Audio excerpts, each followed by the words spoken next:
فاذكروني أذكركم واشكروا لي ولا تكفرون يا أيها الذين آمنوا استعينوا بالصبر والصلاة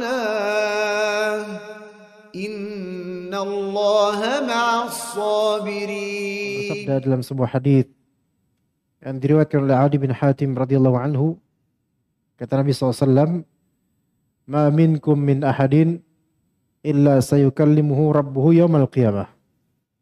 Tidaklah seorang dari kalian melainkan pasti akan diajak bicara oleh Rabbnya di hari kiamat.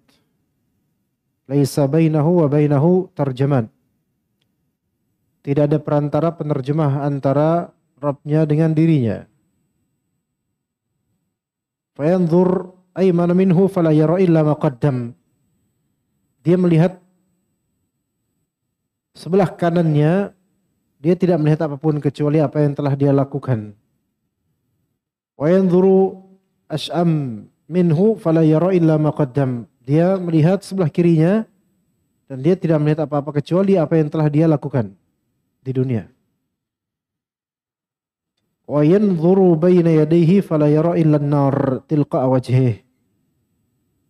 Dan dia melihat baina yadayhi, yaitu di hadapannya, dia tidak melihat apapun kecuali neraka, exactly persis di hadapannya. Fattaqun nara walau bisyaqqi tamrah. Maka bertakwalah, maka takutlah kalian akan api neraka, walaupun dengan wasilah setengah dari potekan kurma. Apa maksudnya? yakni sedekah walaupun sedikit dan ikhlas, dan memang sebegitu bisanya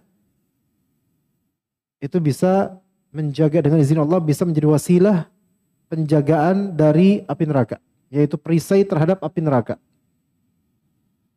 Padahal sedekah syaqq tamrah itu separuh dari kurma, tapi dia niatkan sedekah agar terhindar dari mara bahaya hari akhir, di hari pembalasan nanti.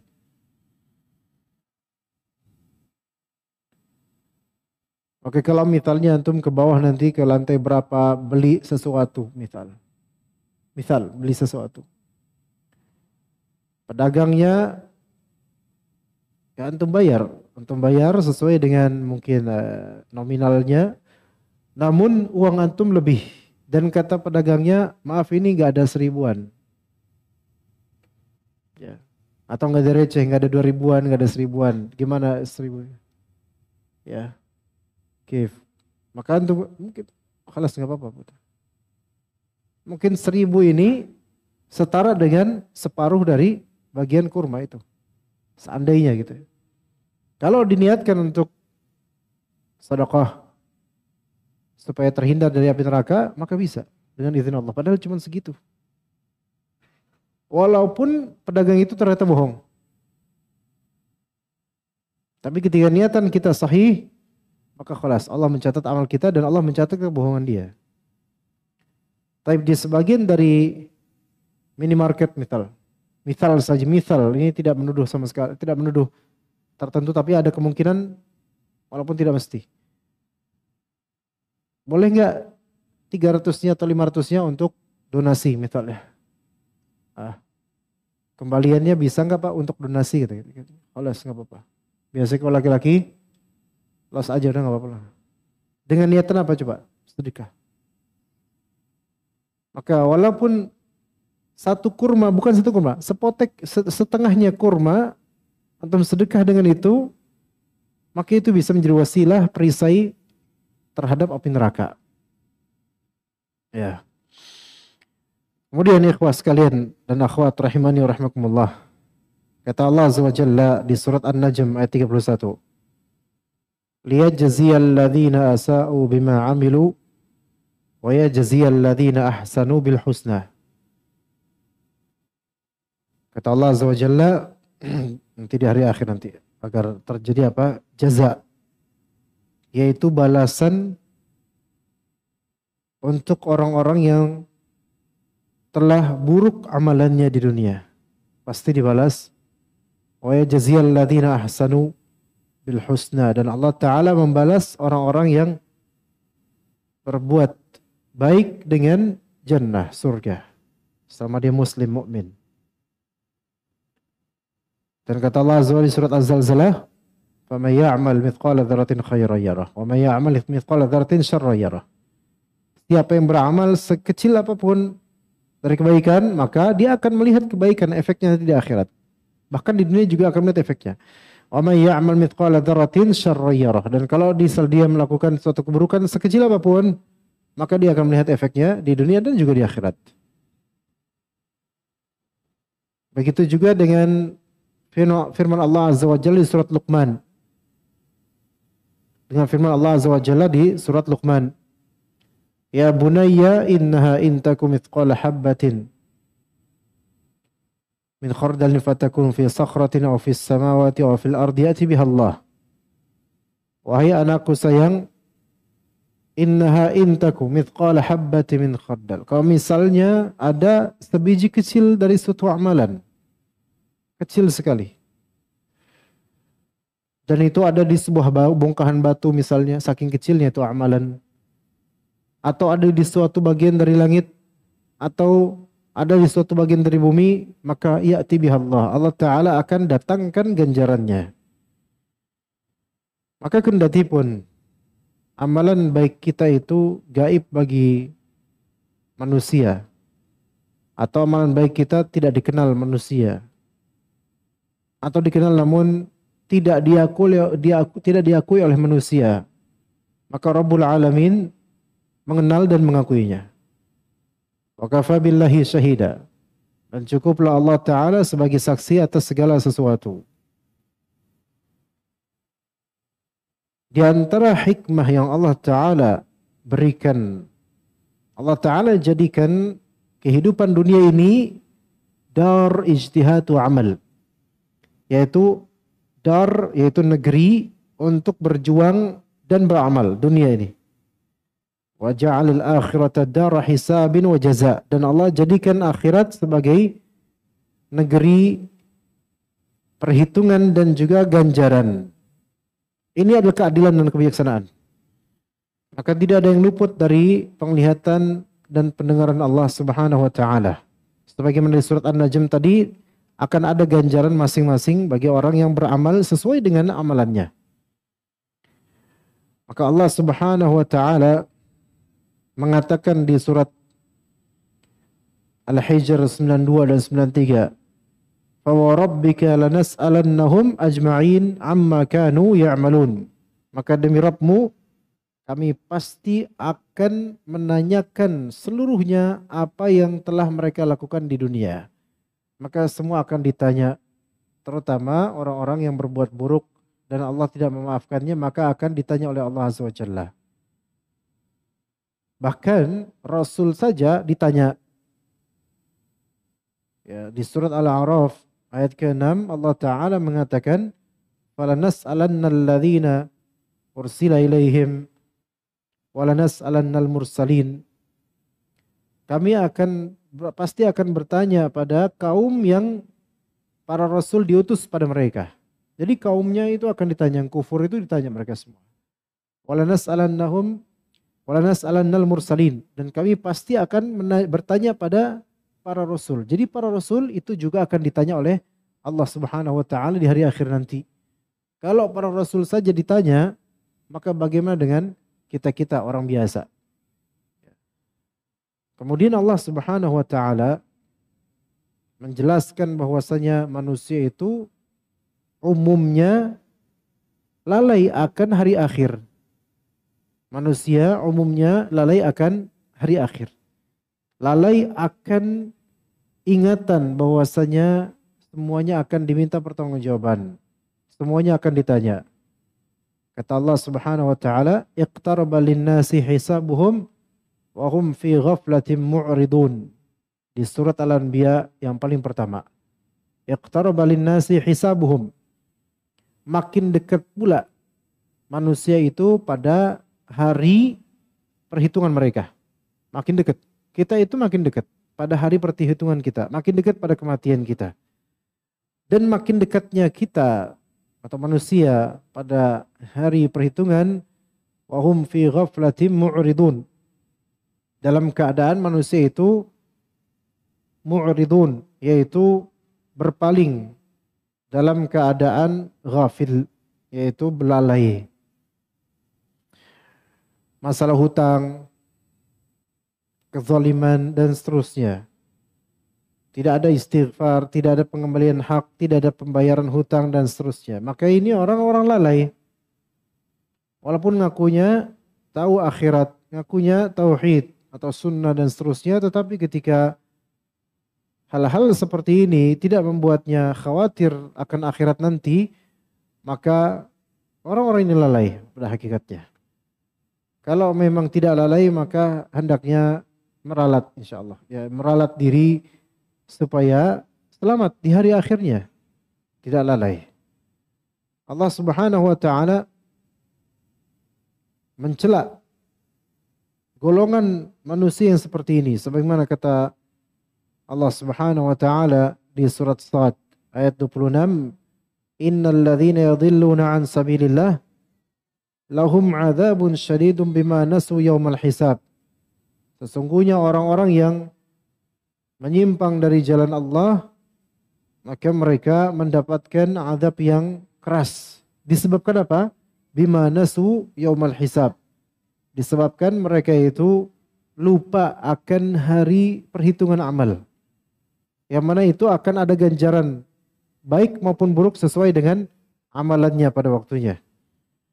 Jadi mereka itu akan dapat azab gara-gara lalai, lupa akan future mereka, masa depan mereka. Kita manusia ini kebanyakan lebih bercita-cita tentang masa depan duniawi.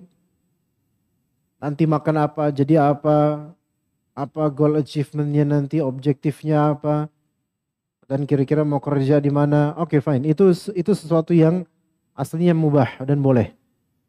Tapi ada yang lebih priority daripada itu, yaitu apa? Future kita di aftermath, di afterlife, yaitu setelah kehidupan dunia ini, yaitu alam barzakh dan hari akhir.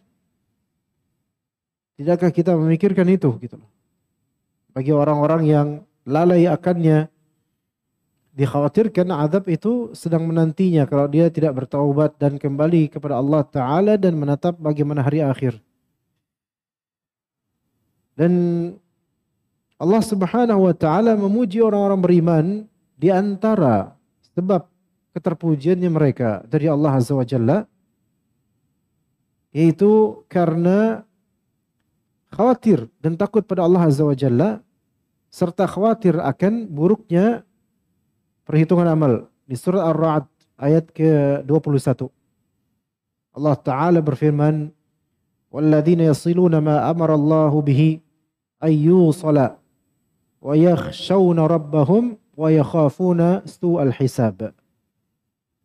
Di antara karakter orang beriman yang terpuji, yaitu walladzina yasiluna ma amara Allahu bihi ayyusal.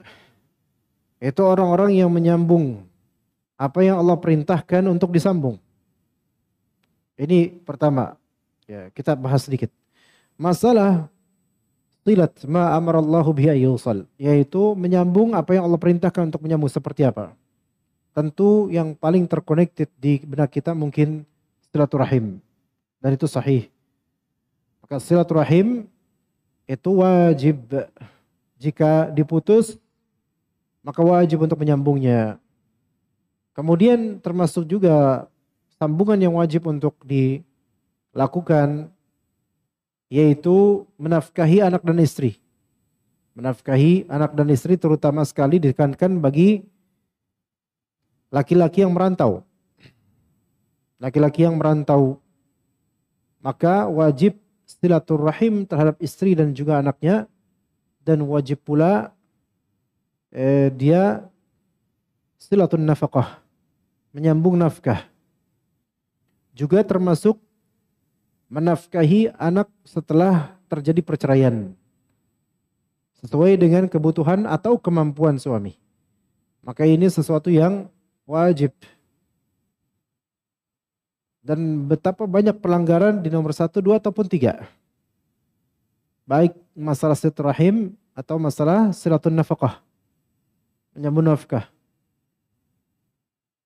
Terutama yang nomor 3. Setelah perceraian yang terjadi di mana-mana, maka anak kemudian tidak dinafkahi dengan baik oleh orang tuanya. Maksudnya orang tuanya yaitu bapaknya, bapak kandungnya. Padahal masih hidup dan mampu. Dikira bahwasannya setelah perceraian, maka semua itu tidak ada lagi. Nafkah itu tidak ada. Tetap nafkah wajib ada. Walaupun tidak tercantum di surat terbitan pengadilan, tetapi secara syar'i tetap wajib untuk menafkahi. Dan menafkahinya sesuai dengan kebutuhan anak. Tanpa glamoritas, tanpa luxury, tapi kebutuhan primernya anak.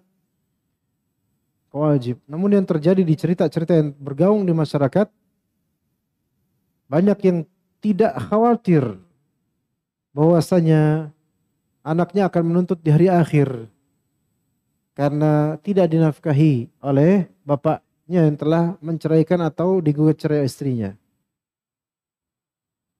Maka hendaknya bertakwa kepada Allah Azza wa Jalla jika ada seorang dari kita yang Allah Ta'ala takdirkan dengan hikmahnya berpisah dari istri dan tertinggallah anak. Maka diwasiatkan dan disarankan hatta walaupun antum dizalimi, jangan menzalimi anak. Hatta walaupun antum tidak diberi hak oleh mantan keluarga istri atau istri untuk bercengkrama dengan putra atau putri antum, jangan zalimi putra atau putri antum dengan tidak menafkahi mereka. Nafkahi itu. Tetap antum jalani silat kewajiban ini, yaitu persambungan nafkah. Walaupun antum dizalimi. Biarkan dan nasihati mereka yang berbuat zalim, namun jangan antum balas dengan kezaliman karena akan terlihat nanti pada waktunya jawaban dari Allah terhadap kebaikan dan jawaban atau balasan dari Allah terhadap keburukan. Nah, kemudian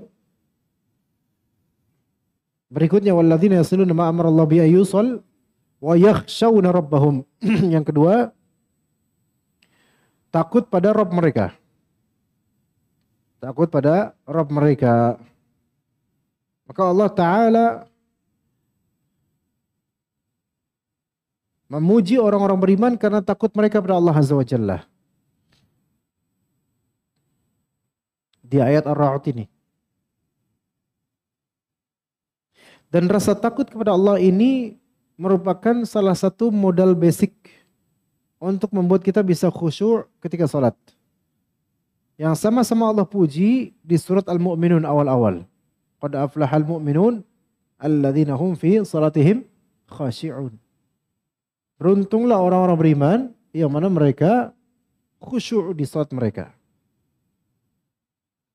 Khusyuk bukan di penampilannya atau tampaknya doang, tetapi memang kalbunya khusyuk.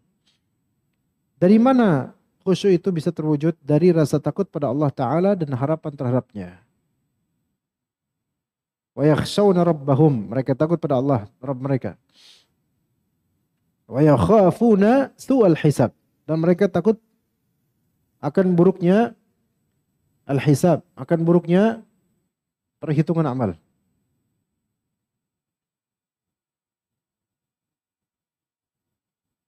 Ya, kita banyak kesalahan jemaah sekalian.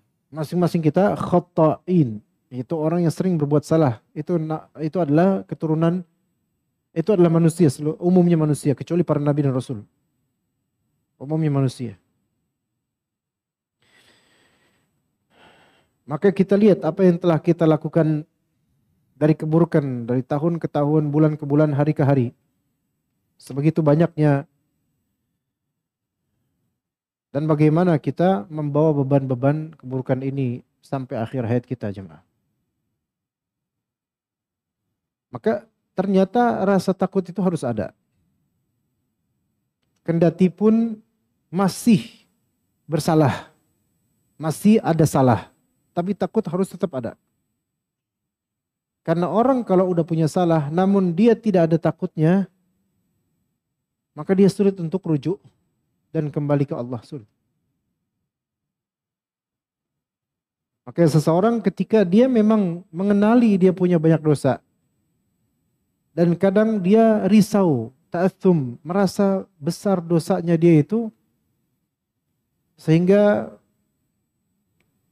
kadang batinnya menangis, kadang dia menangis beneran karena teringat akan kesalahan yang belum bisa dia hindari misalnya. Maka teruslah takut pada Allah dan minta pada Allah, ihdinas siratal mustaqim. Minta pada Allah Ta'ala hidayah dan ketakwaan. Maka semakin sering dia doa dan minta pada Allah, jika dia jujur, maka terkikis insya Allah kekebalan dan kekerasan hati itu, sehingga dia akan kembali ke Allah Azza wa Jalla. Ya. Dan kadangkala Allah Ta'ala menegurnya melalui musibah terlebih dahulu, baru kemudian dia bisa melucuti dosa-dosa itu. Ya, makanya orang kalau kena musibah itu harus husnudzon pada Allah. Harus husnudzon pada Allah, jangan dikira Allah Ta'ala mendatangkan musibah itu karena menghinakannya, tidak. Ya. Jadi 3 tadi surat Ar-Ra'd 21 itu penting, yaitu menyambung apa yang Allah perintahkan untuk sambung. Kemudian takut pada Allah dan khawatir akan buruknya al-hisab, yaitu buruknya perhitungan amal di hari akhir nanti sehingga balasannya itu buruk. Taib. Kemudian para ikhwah dan akhwat rahimani wa rahimakumullah, Allah Ta'ala berfirman di surat Al-Insyiqaq, bagi orang-orang beriman, fasawfa yuhasabu hisaban yasira, maka akan diperhitungkan amalnya dengan perhitungan yang mudah. Maka Nabi SAW di antara doanya adalah Allahumma hasibni hisaban yasira. Ya Allah, hitunglah amal saya dengan perhitungan yang dipermudah. Jangan perhitungan yang dipersulit. Ya.